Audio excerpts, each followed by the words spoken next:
اعوذ باللہ من الشیطان الرجیم بسم اللہ الرحمن الرحیم زین للناس حب الشہوات من النساء والبنین والقناطیر المقنطرة من الذهب والفضة والخیل المسومة والانعام والحرث ذلك متاع الحیاة الدنیا واللہ عنده حسن المآب صدق اللہ العظیم۔ سورۃ آل عمران کی آیت نمبر 14 ہے۔ اللہ رب العزت قرآن مجید کے اندر ارشاد فرماتا ہے، لوگوں کے لیے عورتوں سے خواہشات کی اور بیٹوں کی اور سونے اور چاندی کے خزانوں کی اور نشان زدہ گھوڑوں کی اور مویشیوں اور کھیتی باڑی کی محبت خوشنما بنا دی گئی ہے۔ یہ سب دنیا کی زندگی کا سامان ہے اور اللہ ہی کے پاس اچھا ٹھکانہ ہے۔ اللہ رب العزت نے اس آیت کے اندر یہ دنیا کا جو ساز و سامان ہے، یہ دنیا کے اندر جو ہمارے پاس دولت ہے، انسان کی اولاد ہے، انسان کی بیوی ہے، اس کو اللہ رب العزت نے جو ہے وہ انسان کے لیے آزمائش قرار دیا ہے۔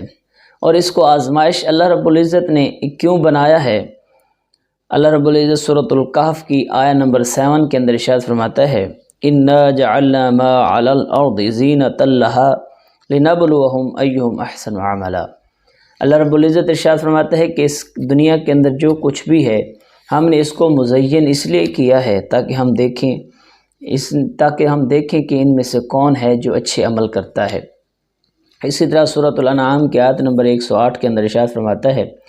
كَذَلِكَ زَيَّنَّا لِكُلِّ أُمَّةٍ عَمَلَهُمْ ثُمَّ إِلَىٰ رَبِّهِمْ مَرْجِعُهُمْ فَيُنَبِّئُهُم بِمَا كَانُوا يَعْمَلُونَ۔ اس طرح ہم نے ہر جماعت کے لیے اس کے عمل کو مزین کر دیا، پھر انہوں نے اپنے رب کی طرف لوٹنا ہے اور وہ انہیں ان کے کاموں کی خبر دے گا جن کو وہ کرتے تھے۔ یعنی اللہ رب العزت نے آل عمران کے اندر، سورہ آل عمران، سورۃ الانعام، سورۃ کہف کے اندر یہ ارشاد فرمایا ہے کہ انسان کے پاس جو کچھ ہوتا ہے وہ انسان کے لیے آزمائش ہوتا ہے، اور رب العزت اسے دولت عطا کرتا ہے۔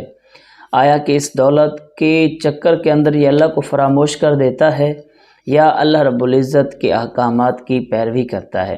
آیا کہ اولاد جو اللہ رب العزت نعمت عطا کرے اس کی محبت کے اندر ساری دنیا کے اندر مارا پھرتا ہے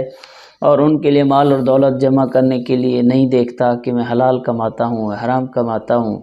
یا پھر اولاد کی تربیت دین اسلام کے مطابق کر کے اپنی آخرت کا سامان تیار کرتا ہے؟ اور یہ بھی یاد رکھیے، یہ جو آزمائش ہے اس کا مطلب یہ بالکل نہیں ہے کہ انسان جو ہے اس اللہ رب العزت کی نعمتوں کو چھوڑ دے یا ان سے محبت نہ کرے۔ ان سے محبت کرنا انسان کا ایک فطری تقاضا ہے۔ انسان کے دل کے اندر اپنی اولاد کے لیے بھی محبت ہوتی ہے، انسان جو مال کماتا ہے اس کے لیے بھی محبت ہوتی ہے، اور یہ محبت اس وقت خراب ہوتی ہے جب یہ محبت انسان کو گناہوں پر آمادہ کر دے۔ جیسے اللہ رب العزت قرآن مجید کے اندر ارشاد فرماتا ہے سورۃ الاعراف کی آیت نمبر 31 کے اندر، یا بنی آدم خذوا زینتکم عند کل مسجد وکلوا واشربوا ولا تسرفوا انہ لا یحب المسرفین۔ اے بنو آدم، ہر نماز کے وقت اپنا لباس زیب تن کر لیا کرو اور کھاؤ اور پیو اور اسراف نہ کرو، بے شک جو ہے اللہ رب العزت اسراف کرنے والوں کو دوست نہیں رکھتا۔ یعنی اللہ رب العزت اگر دولت دے، اسے جب اعتدال کے ساتھ، توازن کے ساتھ خرچ کیا جائے تو وہ اللہ رب العزت اسے ناپسند نہیں کرتا، بلکہ اللہ رب العزت اس وقت اس کو ناپسند کرتا ہے، اس وقت ناپسند فرماتا ہے جب وہ دولت دین اسلام کے اصولوں کے خلاف صرف ہونا شروع ہو جائے، جب وہ اسراف پر خرچ ہونا شروع ہو جائے۔ لیکن جب وہی دولت جب انسان اپنی اولاد پر خرچ کرتا ہے، اپنی بیوی پر خرچ کرتا ہے، اپنے والدین پر خرچ کرتا ہے، صدقہ جاریہ کرتا ہے، تو وہ انسان کی آخرت کے لیے ایک سامان تیار ہو جاتا ہے۔ قبر کے اندر، حشر کے اندر وہی مال جو یہاں دنیا پر اللہ نے عطا کیا تھا، اگر انسان اسے اللہ کے احکامات کے مطابق خرچ کرتا ہے تو قیامت کے دن انسان کے لیے وہ ایک بہت بڑا اجر کا سبب بنتا ہے۔ اور اسی طرح پھر محبوب علیہ السلام نے ارشاد فرمایا، صحیح مسلم کی حدیث نمبر 265 ہے کہ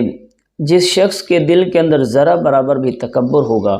تو وہ جنت میں داخل نہیں ہوگا۔ جب یہ پیارے محبوب نے یہ ارشاد فرمایا تو ایک شخص نے عرض کی کہ یا رسول اللہ صلی اللہ علیہ وسلم، ایک انسان ہے وہ پسند کرتا ہے کہ اس کا لباس اچھا ہو، اس کی جوتی حسین ہو، تو اس کے سوال کرنے کا مطلب یہ تھا کہ اگر کوئی حسین لباس زیب تن کرتا ہے، اسے یہ اچھا لگتا ہے کہ میرا لباس اچھا ہو، اسے یہ اچھا لگتا ہے کہ اس کا جوتا بھی اچھا ہو، تو پیارے محبوب علیہ السلام نے ارشاد فرمایا کہ اللہ حسین ہے اور اللہ حسن کو پسند کرتا ہے۔ اللہ یہ پسند کرتا ہے کہ انسان کے پاس جب نعمت ہو